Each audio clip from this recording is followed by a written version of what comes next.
একজন আলেম ওয়াজ করছে ইউসুফ জুলেখার কথা। ইউসুফ জুলেখার ওয়াজ করেছে 2 ঘন্টা ধরে। ওয়াজ শেষে একজন শ্রোতা, একজন অডিয়েন্স স্টেজের খুঁটি ধরে আর যাচ্ছে না। একজন অডিয়েন্স, একজন শ্রোতা ওয়াজ শুনতে এসেছে। এখন এই সারা রাত ওয়াজ ধরে রাত 12টার পরে স্টেজের খুঁটি ধরে দাঁড়ায় পড়েছে, আর বাড়ি যাবে না। হুজুর বলছে, কি হয়েছে, আপনি বাড়ি যাবেন না? হুজুর সব ঠিক আছে। ইউসুফ জুলেখার ওয়াজ করলেন, এই জুলাইখাটা কে, নারী না পুরুষ, লেডিস না জন্ডিস? বলছে, আপনি সারা রাত ধরে ইউসুফ জুলেখার ওয়াজ করলেন, জুলেখাটাকে নারী না পুরুষ, লেডিস না জন্ডিস? কিছুই বুঝলাম না। তাহলে কি হইল? সারা রাত ধরে হুজুরের বকা কামাই দিল না।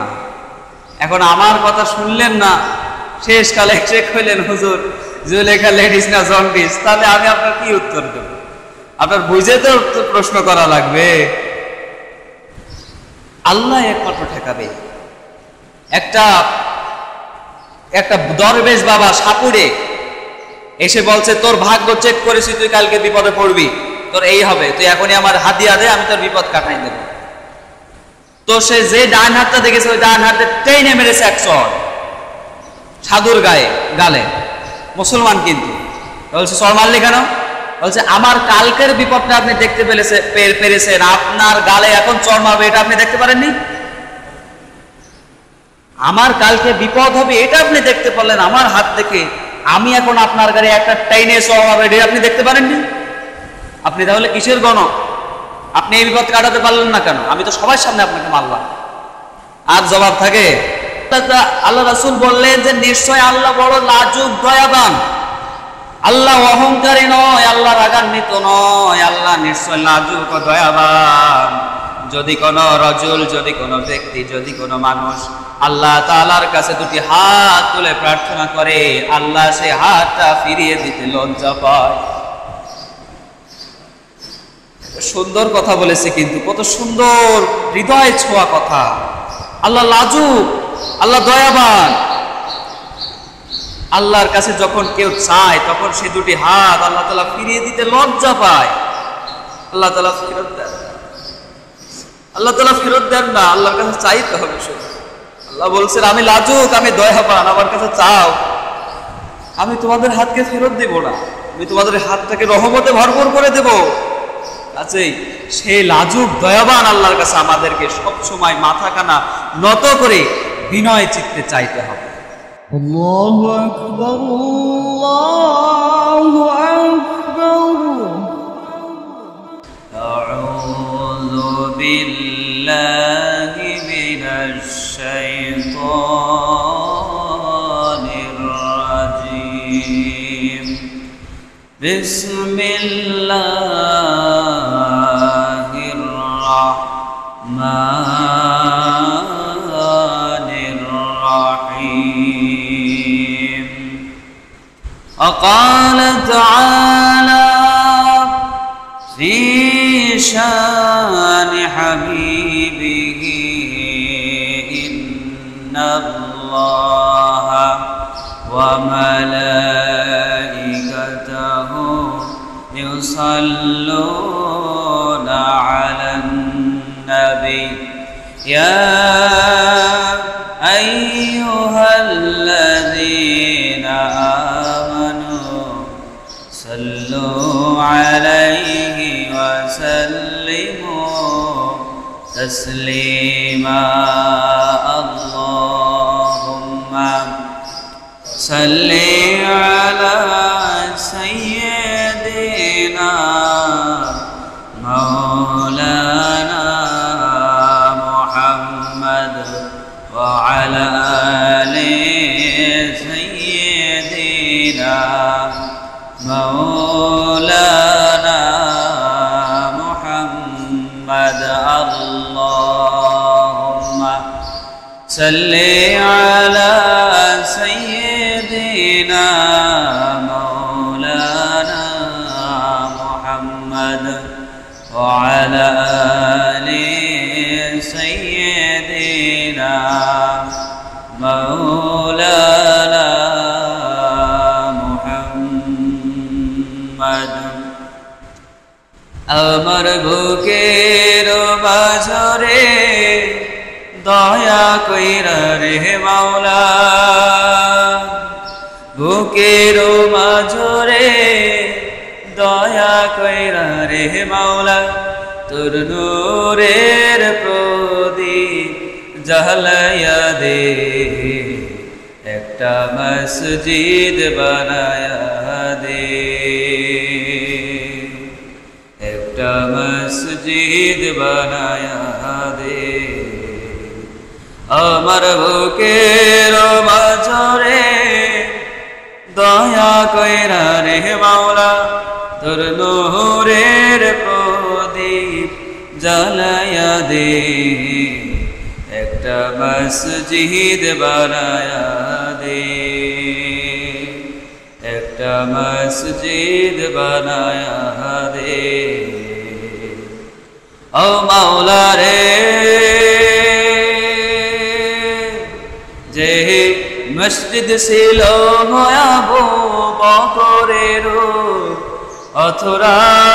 অথরাই, যে মসজিদ ছিল বেলালের কলিজায়, সে মসজিদ অন্তরে তুই বানায়া দে মাওলা, অন্তরে প্রেমের নূর জ্বালায়া দে, একটা মসজিদ বানায়া দে,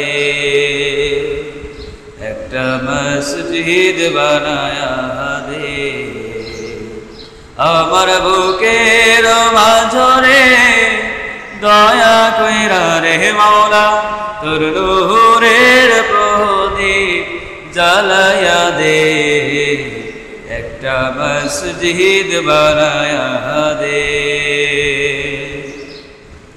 একটা মসজিদ বানায়া দে। আলহামদুলিল্লাহ, আলহামদুলিল্লাহিল্লাযী ওয়াসসালাতু ওয়াসসালামু আলা রাসূলিল্লাহ। সম্মানিত মুসল্লিয়ান ইকরাম, সর্বপ্রথম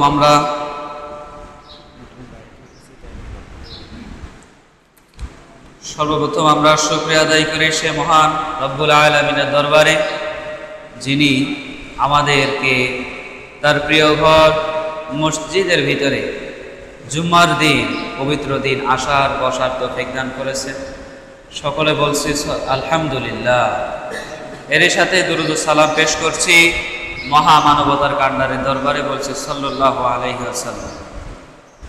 প্রিয় মুসল্লিয়ান ইকরাম, আজকে আমার আলোচনার বিষয় হলো দোয়া, মুনাজাত। আমরা মূলত যে বিষয়ে সবসময় আমাদের মাঝে রেফারেন্স লেগে থাকে সেটা হলো আমরা সালাত, ফরজ সালাতের পরে হাত উঠাই না বা উঠাই, এরকম নিয়ে কিছু আলোচনা হয়ে থাকে। সেই বিষয়ে ইনশাআল্লাহ তাআলা আমি আজকে ক্লিয়ার করব। আশা করি আল্লাহ তাআলা যদি আমাকে তৌফিক দান করে, ইনশাআল্লাহ আমি যতটুকু সম্ভব আমার মেমোরির ভিতরে যতটুকু আছে আমি ততটুকু উজাড় করে আমি আপনাদেরকে বোঝানোর চেষ্টা করব ইনশাআল্লাহ। আপনারা যদি আমার কথা মনের কান দিয়ে শুনতে পারেন এবং বুঝতে পারেন, ইনশাআল্লাহ তাআলা আমার বিশ্বাস আপনাদের এই নিয়ে আর কোনো ভেদাভেদ, মতভেদ এবং কোনো কথা থাকবে না, যদি আমার কথা বুঝতে পারেন। আর না বুঝলে জিজ্ঞেস করবেন, আমি পারলে বুঝিয়ে দেবো ইনশাআল্লাহ। আর কিন্তু গল্প করবেন না এবং খেয়াল করে না শোনার পরে শেষ পর্যন্ত উল্টাপাল্টা প্রশ্ন করলে হবে না। একজন আলেম ওয়াজ করছে ইউসুফ জুলেখার কথা। ইউসুফ জুলেখার ওয়াজ করেছে 2 ঘন্টা ধরে। ওয়াজ শেষে একজন শ্রোতা, একজন অডিয়েন্স স্টেজের খুঁটি ধরে আর যাচ্ছে না। একজন অডিয়েন্স, একজন শ্রোতা ওয়াজ শুনতে এসেছে। এখন এই সারা রাত ওয়াজ ধরে রাত 12টার পরে স্টেজের খুঁটি ধরে দাঁড়ায় পড়েছে, আর বাড়ি যাবে না। হুজুর বলছে, কি হয়েছে, আপনি বাড়ি যাবেন না? হুজুর সব ঠিক আছে। ইউসুফ জুলেখার ওয়াজ করলেন, এই জুলাইখাটা কে, নারী না পুরুষ, লেডিসটা জন্ডিস। বলছে, আপনি সারা রাত ধরে ইউসুফ জুলেখার ওয়াজ করলেন, জুলেখাটাকে নারী না পুরুষ, লেডিস না জন্ডিস? কিছুই বুঝলাম না। তাহলে কি হইল? সারা রাত ধরে হুজুরের বকা কামাই দিল না। এখন আমার কথা শুনলেন না, শেষকালে চেক হইলেন হুজুর জুলেখা লেডিস না জন্ডিস, তাহলে আমি আপনার কি উত্তর দেব? আপনার বুঝে তো প্রশ্ন করা লাগবে। কাজেই আজকের যে বিষয়টা, এটা কিছু মতভেদ আছে, এই বিষয়ে প্রশ্ন করতে হলে আগে বুঝবেন, তারপর প্রশ্ন করবেন। তো দোয়া জিনিসটা খারাপ বিষয় নয়, দোয়া জিনিসটা অনেক ভালো জিনিস। এবং আল্লাহ রাসূল সাল্লাল্লাহু আলাইহি ওয়াসাল্লাম বলছেন, আদ-দুআউ মুখুল ইবাদা। আর দোয়া মানে ইবাদত, প্রার্থনা করা, আল্লাহর কাছে চাওয়া। মুখুল মানে মূল, শিকড়, রুট, যেটা গোড়া। ইবাদা মানে আপনার যে আমল, আপনার এই আমলের, এই ইবাদতের গোড়া হলো, মূল হলো দোয়া। সকল পাপের মূল যেমন মিথ্যা, তেমনি সকল আমলের, সকল ইবাদতের মূল হলো দোয়া। আপনি যত বেশি আল্লাহর কাছে চাইবেন, যত বেশি আল্লাহ তাআলার কাছে দোয়া করবেন, আল্লাহ তাআলা আপনাকে তত খুশি হবে আপনার উপরে। আপনি আল্লাহর কাছে যতটা বিনয়ী হবেন, আল্লাহ তাআলা আপনার জন্য ততটা বিনয়ী হয়ে যাবে। সুবহানাল্লাহ। দেখুন, আমি আপনার কাছে যদি প্রথম দিন যাই, যে বলি আমাকে 100টা টাকা হাওলাত দিন, আপনি প্রথম দিন আমাকে দিবেন। দ্বিতীয় দিন যে যদি বলি আমাকে আরো 100 টাকা লাগবে, আপনি দ্বিতীয় দিনও দিবেন। কিন্তু তৃতীয় দিনের দিন গেলে বলবেন যে বাবু এত টাকা তো দিতে পারবো না, বলবেন কিনা? একটা মানুষকে কি এইভাবে কোনোদিন এত এত ইয়ে দেয় নাকি কেউ? আপনার কাছে আমি 1 থেকে 2 দিন 3 দিন গেলাম, তার বেশি তো আপনার আমাকে আর ঘরে রাখবেন না। রাখবেন? আর টাকা দেবেন? দেবেন না। আমার সাথে খারাপ ব্যবহার করবেন। কিন্তু আল্লাহর কাছে আপনি যত চাইবেন তত আল্লাহ খুশি হবেন। আল্লাহর কাছে আপনি যত বিনয়ী হবেন, আল্লাহর কাছে যত চাবেন, আল্লাহর কাছে যত চাবেন, তত আল্লাহ খুশি হতেই থাকে, হতেই থাকে, হতেই থাকে। সুবহানাল্লাহি ওয়া বিহামদিহি, আল্লাহু আকবার। কত সুন্দর মধুময়, মধুমাখা, কত সুন্দর মিষ্টি কথা আল্লাহ রাসূল জানিয়ে দিলেন। তার মানে আমাদেরকে শুধুমাত্র ঘরে বসে থেকে সময় কাটালে হবে না, আর ফরজ ইবাদতের উপরে ডিপেন্ড করে বসে থাকলে চলবে এমন বিষয়টাও নয়। আপনি ইবাদতের সাথে দোয়া করবেন, দোয়া হলো ইবাদতের মূল। আপনি দোয়া করবেন, আল্লাহর কাছে চাইবেন। যদিও ফরজ ইবাদতের ভিতরে আপনার দোয়া হয়ে যায়, যেমন আপনি প্রত্যেক ফরজ নামাজে প্রথমেই কোন সূরা তেলাওয়াত করেন? সূরাতুল ফাতিহা। এই সূরাতুল ফাতিহা এই পুরোটা একটা দোয়া। আপনি প্রত্যেক রাকাতে সূরাতুল ফাতিহা পড়ে, সুন্নত, ফরজ, নফল সব জায়গায়। তার মানে আপনার নামাজে দাঁড়িয়ে আপনার দোয়া হয়ে গেল। এরপরে তাশাহুদ শেষ করে দোয়া, আপনার দুরুদে ইব্রাহিম শেষ করে দোয়ায়ে মাসুরা আমরা পড়ি। এই দোয়ায়ে মাসুরাও একটা দোয়া, এটাও আমাদের নিজেদের জন্য দোয়া। তার মানে অটোমেটিকলি আমাদের জন্য দোয়া করা হয়েই গেছে, কোনো সমস্যা নেই। তো দেখুন, দোয়া বিষয়টা আমরা যতটা হালকাভাবে নিই, এতটা হালকাও নয়। আমরা মনে করি হয়তোবা দোয়া করব, হাত তুলবো, বাস দোয়া কবুল হয়ে গেল। না, দোয়া কবুল হতে হলে আপনার দোয়া কবুলের শর্ত হওয়া লাগবে, শর্ত পূরণ হওয়া লাগবে। দেখুন, আল্লাহ রাসূল বলছেন, কোন মুসলিম যদি কোনো বড় পাপের ভিতরে জড়িয়ে থাকে এবং আত্মীয়তার সম্পর্ক ছিন্ন করে ফেলে, মানে আপনি এমন অবস্থায় আছেন যে সুদের ভিতরে জড়িয়ে আছেন, অনবরত আপনার ব্যাংক ব্যালেন্স থেকে সুদ আসতেই আছে, এরপরে আপনার নিকটস্থ রক্তের আত্মীয় সম্পর্ক ছিন্ন করে ফেলেছে, অথবা অন্য কোনো বড় গুনাহ, শিরক, কবিরা গুনাহ, এই রকম ধরনের গুনার ভিতরে আপনি লিপিবদ্ধ হয়ে আছেন, আপনি এখনো তার ভিতরে জড়িয়ে আছেন সম্পূর্ণরূপে, এই অবস্থায় আল্লাহ তাআলা দোয়া অত সহজে কবুল করেন না। আল্লাহ তাআলা এর আগে শর্ত বেঁধে দিলেন যে তোমরা পরিপূর্ণভাবে তওবা করো, পরিপূর্ণভাবে তওবা করে এবং শক্তভাবে ওয়াদাবদ্ধ হয়ে আমার কাছে তোমরা যদি চাইতে পারো, আমি তোমাদের দোয়া কবুল করব।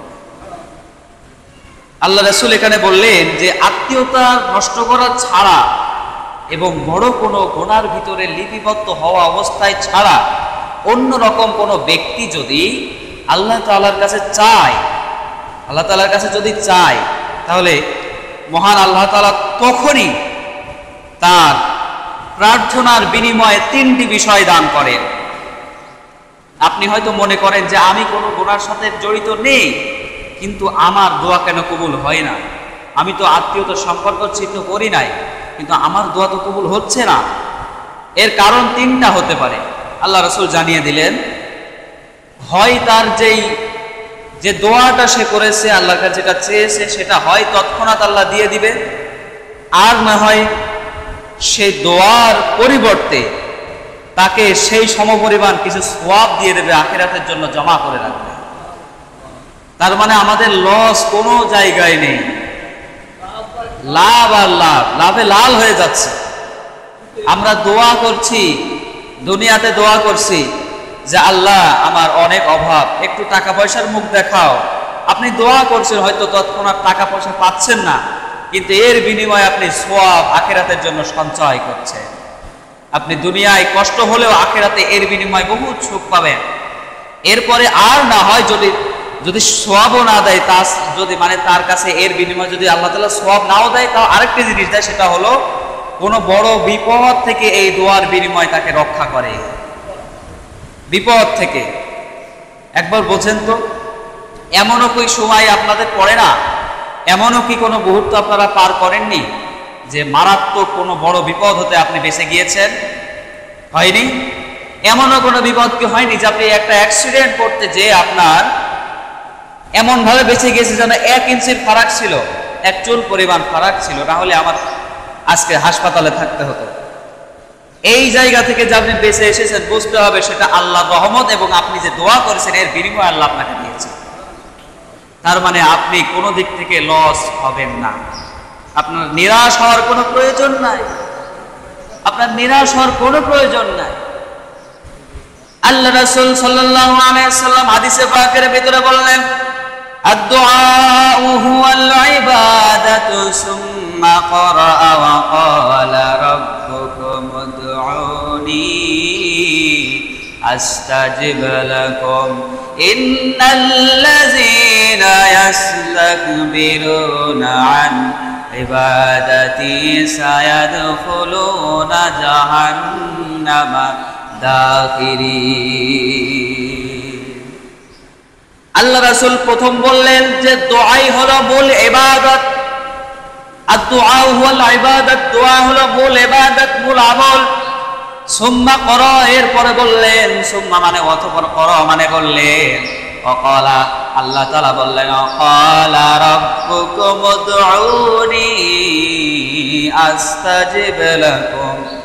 এরপরে আল্লাহর আয়াতটি পাঠ করে আল্লাহ রাসূল শোনালেন। আল্লাহ তাআলা কোরআনুল কারীমের সূরাতুল মুমিন 60 নম্বর আয়াতের ভিতরে আমাদের মতো মুমিনদের জন্য নির্দেশনা দিয়ে দিলেন, ওয়াকালা রাব্বুকুম উদউনি আস্তাজিব লাকুম। ও মুমিনেরা, আমার কাছে তোমরা চাও, আমার কাছে তোমরা চাও, তোমরা আমাকে ডাকো, আমি তোমাদের ডাকে সাড়া দিব। আলহামদুলিল্লাহ, সুবহানাল্লাহ, কত সুন্দর মধুময় কথা আল্লাহ জানিয়ে দিলেন। ও মুমিনেরা, রাব্বুকুম উদউনি আস্তাজিব লাকুম, আমাকে ডাকো। দেখো, আমাকে ডাকো, অন্য কাউকে ডেকো না। কোনো পীর নয়, কোনো মাজার নয়, কোনো দরগা নয়, কোনো বাবা নয়, কোনো মা নয়, আমাকে ডাকো। মনে রাখবেন, আপনার কোনো বিপদ আপদে কোনো দরগা, কোনো পীর, কোনো মাজার, কোনো বাবা আপনাকে ঠেকাবে না, আল্লাহ একমাত্র ঠেকাবে। একটা দরবেশ বাবা সাপুড়ে এসে বলছে, তোর ভাগ্য চেক করেছি, তুই কালকে বিপদে পড়বি, তোর এই হবে, তুই এখনই আমার হাদিয়া দে, আমি তোর বিপদ কাটাই দেব। তো সে যে ডান হাতটা দেখেছে, ওই ডান হাতে টেনে মেরেছে এক চড় সাধুর গালে। মুসলমান কিন্তু বলছে, চড় মারলি কেন? বলছে, আমার কালকের বিপদটা আপনি দেখতে পেরেছেন, আপনার গালে এখন চড় মারবে, এটা আপনি দেখতে পারেননি? আমার কালকে বিপদ হবে এটা আপনি দেখতে পারলেন আমার হাত থেকে, আমি এখন আপনার গাড়ি একটা টাইনে চড় মারবে, এটা আপনি দেখতে পারেননি? আপনি তাহলে কিসের গণক? আপনি এই বিপদ কাটাতে পারলেন না কেন? আমি তো সবার সামনে আপনাকে মারলাম। আর জবাব থাকে। কাজেই প্রত্যেকটা কর্মে, প্রত্যেকটা মুহূর্তে আপনার আল্লাহ ছাড়া আর কেউ সঙ্গী হবে না, হয় না, হচ্ছে না, কেউ আপনাকে বাঁচাতে পারবে না। এরপর আল্লাহ আরো বললেন ইন্নাল্লাযীনা ইস্তাকবিরুনা আন ইবাদাতি সায়াদখুলুনা জাহান্নামা দাখিরিন। কিন্তু আমার ইবাদত থেকে, আমার কাছে চাওয়া থেকে, আমার কাছে দোয়া করা থেকে যারা অহংকার করলো, বিমুখতা পোষণ করলো, দূরে সরে গেল, মনে রাখবে ওরা নিশ্চয় অতি শীঘ্রই লাঞ্ছিত হয়ে জাহান্নামে প্রবেশ করবে। নাউজুবিল্লাহ। কি কথা শুনতে কি ভালো লাগছে? তাহলে নাউজুবিল্লাহ বলছেন না কেন? এটা কিন্তু আল্লাহ এমন একটা কথা বলেছে যে মারাত্মক বিষয়। আমরা যদি আল্লাহর কাছ থেকে হাত পাতা থেকে দূরে সরে যাই, আল্লাহ তাআলা আমাদেরকে জাহান্নাম ডাকেন, আল্লাহ খুশি হবেন না। এরপরে আল্লাহ রাসূল আরো বললেন লাইসা শাইউন আকরামু আলাল্লাহি তাআলা মিনাদ দুআ। আল্লাহ রাসূল বললেন আল্লাহর কাছে দোয়ার চাইতে সম্মানিত আর কিছু হতে পারে না। যত দোয়া করবেন, যত প্রার্থনা করবেন আল্লাহর কাছে, ও আল্লাহ, এরকম লম্বা নিঃশ্বাস, লম্বা কণ্ঠ উজাড় করে দিয়ে, মনটাকে খুলে দিয়ে বিনয় চিত্তে আল্লাহর কাছে চিৎকার করে ডাকবেন, আল্লাহ আমাকে এইটা দাও, আমার এইটার অভাব, আমার এইটা লাগবে, তুমি আমাকে এইটা দাও। আল্লাহ তাআলা এতটাই মহান, এতটাই মেহেরবান। আল্লাহ তাআলা আপনি যদি বড় ওই ধরনের গুনার ভিতরে জড়িত না থাকেন, আত্মীয়তার সম্পর্ক যদি ছিন্ন না করেন, শিরকের ভিতরে লিপ্ত যদি না থাকেন, আপনার দোয়া আল্লাহ তখনই কবুল করে নেবেন। সুবহানাল্লাহ। আল্লাহ পুরো পৃথিবীকে পরিবেষ্টন করে আছে। প্রত্যেকটা মুহূর্ত, প্রত্যেকটা সেকেন্ড, প্রত্যেকটা মিনিট, প্রত্যেকটা ঘন্টা, প্রত্যেকটা মাইক্রো সেকেন্ড, প্রত্যেকটা ন্যারো সেকেন্ড, সব কিছু আল্লাহর নখদর্পণে থাকে। সব কিছুর খবর আল্লাহর কাছে আছে। কাজে আপনি দোয়া করছেন, আল্লাহ দেখছে না ব্যাপারটা, আল্লাহ দেখছে না ব্যাপারটা এমন না, আল্লাহ দেখছে। কিন্তু এখানে কাহিনী আছে। আল্লাহ আপনার তৎক্ষণাৎ কেন দোয়া পূরণ করে না, এর কাহিনী আমি বলছি, শুনেন। আল্লাহ রাসূল বলেন ইন্নাল্লাহা হাইয়ুন কারীমুন ইয়াস্তাহয়ি ইযা রাফা'আর রাজুলু ইলাইহি ইয়াদাইহি আইয়ারুদ্দাহুমা সিফরান খাইবাতাইন। আল্লাহ রাসূল বললেন যে নিশ্চয় আল্লাহ বড় লাজুক, দয়াবান। আল্লাহ অহংকারী নয়, আল্লাহ রাগান্বিত নয়, আল্লাহ নিশ্চয় লাজুক ও দয়াবান। যদি কোনো রজুল, যদি কোনো ব্যক্তি, যদি কোনো মানুষ আল্লাহ তাআলার কাছে দুটি হাত তুলে প্রার্থনা করে, আল্লাহ সেই হাতটা ফিরিয়ে দিতে লজ্জা পায়। সুন্দর কথা বলেছে, কিন্তু কত সুন্দর হৃদয় ছোঁয়া কথা। আল্লাহ লাজুক, আল্লাহ দয়াবান। আল্লাহর কাছে যখন কেউ চায়, তখন সে দুটি হাত আল্লাহ তাআলা ফিরিয়ে দিতে লজ্জা পায়। আল্লাহ তাআলা ফেরত দেন, আল্লাহ তাআলা ফেরত দেন না। আল্লাহর কাছে চাইতে হবে শুধু। আল্লাহ বলছেন আমি লাজুক, আমি দয়াবান, আমার কাছে চাও, আমি তোমাদের হাতকে ফেরত দেব না, আমি তোমাদের হাতটাকে রহমতে ভরপুর করে দেব। কাছেই সেই লাজুক দয়াবান আল্লাহর কাছে আমাদেরকে সব সময় মাথা কানা নত করে বিনয় চিত্তে চাইতে হবে। আমি আগেই বলেছিলাম 100%-এর 1% ভালোবাসা, মায়া তামাম পৃথিবীর সৃষ্টিগুলোর ভিতরে, আর বাকি 99% ভালোবাসা আল্লাহর কাছে। সুবহানাল্লাহি ওয়া বিহামদিহি। সেই লাজুক দয়াবান আল্লাহ, সেই 99% ভালোবাসা যার ভিতরে, সে আমাদের দোয়াকে ফেরত দিতে চায়, মনে চায় তার। মনে রাখবেন, আপনি যখন দেখছেন যে আমি দোয়া করেছি কিন্তু আমার দোয়া তৎক্ষণাৎ কবুল হচ্ছে না, তো আল্লাহর কাছে বিষয়টা এমন, যখন কোনো কাফের আল্লাহর কাছে চায় যে আল্লাহ আমার ক্ষমতা লাগবে, আমার এইটা লাগবে, সেইটা লাগবে, ফেরেশতারা বলে আল্লাহ দেখো তোমার কাফের বান্দা চাচ্ছে। আল্লাহ বললেন তাড়াতাড়ি দিয়ে দাও, বিদায় করো, ওর চাওয়াটা ভালো লাগে না, কেমন জানি বিষাদময়। কিন্তু যখন কোনো মুমিন আল্লাহর কাছে বিনয় চিত্তে মনটা নরম করে সিজদায় পড়ে চোখের পানি থেকে, চোখ থেকে পানি ছেড়ে আল্লাহর কাছে অন্তর থেকে কিছু চায়, আল্লাহ আমাকে এটা দাও, আমাকে ওইটা দাও, আমার এটা দরকার, ফেরেশতারা দেরি করতে চায় না, ফেরেশতারা সাথে সাথে দিয়ে দিতে যায়। তখন আল্লাহ বলে থামো, আল্লাহ বলে থামো, দেখো এটা আমার বান্দা, কি সুন্দর করে চাচ্ছে, দেখো এটা আমার মুমিন বান্দা, তার চাওয়ার ভিতরে মায়া রয়েছে।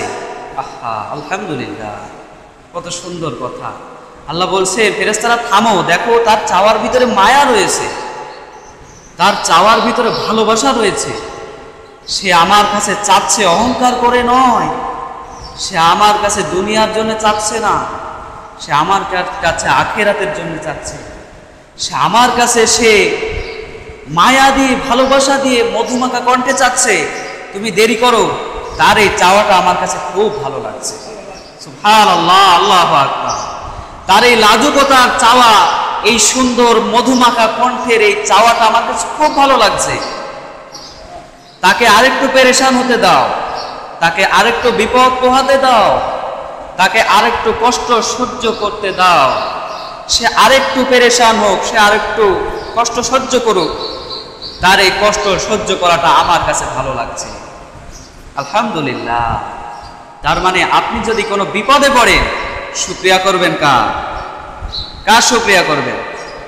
আমরা সচরাচর যদি ফসল খারাপ হয়, কোনো বিপদে পড়ে আল্লাহর দোষ দেই, যে আল্লাহ এটা করেছে এই জন্য আমি বিপদে পড়েছি। না, আপনি অবশ্যই বড় একটা ভুল করবেন। কেননা আল্লাহ তাআলা যদি বিপদ দিয়ে থাকেন, আপনার খারাপের জন্য দেন না। আপনার বিপদ অবস্থায় যতক্ষণ আপনি বিপদে পড়ে থাকবেন, আল্লাহকে ডাকবেন না, আল্লাহ বিপদ থেকে মুক্তি দাও। আপনি বিপদে পড়া অবস্থায় যত ডাকবেন, আল্লাহ তাআলা আপনাকে তত ভালোবাসবে, তত কাছে টেনে নেবে, তত আপনাকে মায়ায় পরিপূর্ণ করে দেবে। আলহামদুলিল্লাহ। আপনাদের মন কঠোর হয়ে গিয়েছে, এই জন্য মুখ দেখে সুবহানাল্লাহ আলহামদুলিল্লাহ বের হচ্ছে, মন কঠোর হয়ে গিয়েছে। আমি কিন্তু আজকে যে কথাগুলো শোনাচ্ছি, এগুলো কিন্তু একেবারে আল্লাহর প্রেমের কথা, প্রেমের বাণী, আল্লাহর ভালোবাসার কথা, যেটা শুনলে আসলে মন নরম হওয়ার কথা। কিন্তু আমরা তো সেই জাতি নই। আমরা প্রতিটা মুহূর্তে পাপের ভিতরে লিপ্ত থাকার কারণে আমাদের মনটা পাথর হয়ে গিয়েছে। এরপরে আল্লাহ রাসূল আরো বললেন, মাল্লাম ইয়াদুল্লাহ গদিবাল্লাহু আলাইহি, ও আমার উম্মতেরা, আল্লাহর কাছে কেউ চাইলে বা দোয়া করলে আল্লাহ তার উপরে খুশি হন, আর আল্লাহর কাছে যারা চাই না, আল্লাহ তার উপরে রাগান্বিত হয়ে যায়। আল্লাহর কাছে যে দোয়া করবে, আল্লাহ তার উপরে খুশি হবে, তাকে ভালোবাসবে, মায়া মহব্বতে জড়িয়ে ফেলবে। আর আল্লাহর কাছে যে চাইবে না, আল্লাহর কাছ থেকে দোয়া করতে যে ফিরে আসবে, আল্লাহ তাআলা তার উপরে রাগান্বিত হয়ে তাকে দূরে সরিয়ে দেবে। তার মানে আমাদেরকে আল্লাহর কাছে সর্বদাই তার কাছে মাথা নত চিত্তে চাইতে হবে। ও আল্লাহ, তুমি তো জানো, তুমি তো সর্বজ্ঞ, তুমি তো সব কিছু জানো, তুমি সর্বজ্ঞানী, তুমি হাইয়্যু, তুমি কাইয়্যুম, তুমি তো মহান, তুমি রহমানুর রহিম, তুমি তো জানো আমার কি অবস্থা। আল্লাহ, তুমি আমাকে তোমার রহমত দিয়ে দাও। এবার দোয়া কবুল হওয়ার কয়েকটা সময় বলে দেই। দোয়া কবুল হওয়ার সময় হলো, দোয়া সকল অবস্থাতেই দোয়া করা উচিত। কেন? আল্লাহ সবকিছু আপনার পর্যবেক্ষণে রেখেছে, সব সময় আল্লাহ আপনার দোয়া কবুল করবে, ঠিক আছে। কিন্তু বিশেষভাবে কিছু সময় রয়েছে, সেগুলো হলো বিশেষত রাত, অর্থাৎ নফল নামাজ, যে তাহাজ্জুদের সময়। এর আগেও আমি আপনাদেরকে বলেছি, তাহাজ্জুদের সময়, ওই সময় আল্লাহর কাছে দরবার ফাঁকা থাকে। ওই সময় আল্লাহর কাছে আপনি যদি চান, আপনার দোয়া কবুল হওয়ার গ্যারান্টি বেশি থাকে। একটা অফিসারের অফিসে যখন 10 জন 12 জন কর্মকর্তা থাকে, তখন সে কার চেয়ে কার দেখবে তেমন গুরুত্ব দিতে পারে না।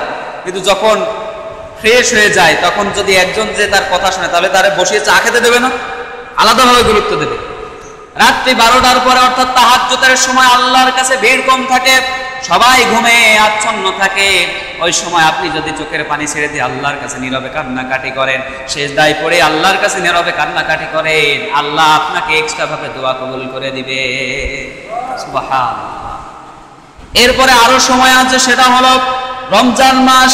এরপরে নফল রোজা রাখা অবস্থায়, নফল নামাজের ভিতরে ইফতারের সময়, জমজম কূপের পানি পান করার সময়, আজান হওয়ার পরে, একামত হওয়ার আগে, আজান আর একামতের মাঝখানে, জিহাদের সময়, যুদ্ধকালীনের সময়, শুক্রবারের দিনে, শুক্রবারের আগের দিন রাত্রিবেলা, এই রকম জিনিসগুলোতে আল্লাহ তাআলা দোয়া বেশি কবুল করেন। তার মানে আমাদের খেয়াল রাখতে হবে আমরা ইবাদতগুলো করি, ইবাদতগুলো সব কিছু ঠিকঠাক মতো চলে কিনা, আছে কিনা। নফল নামাজের ভিতরে আপনি বাংলায়ও দোয়া করতে পারবেন, সেজদায় যে, ফরজ নামাজে না, নফল নামাজের সেজদায় যে আল্লাহর কাছে বাংলায়ও চাইতে পারবেন ইচ্ছা মতো, কোনো সমস্যা নেই।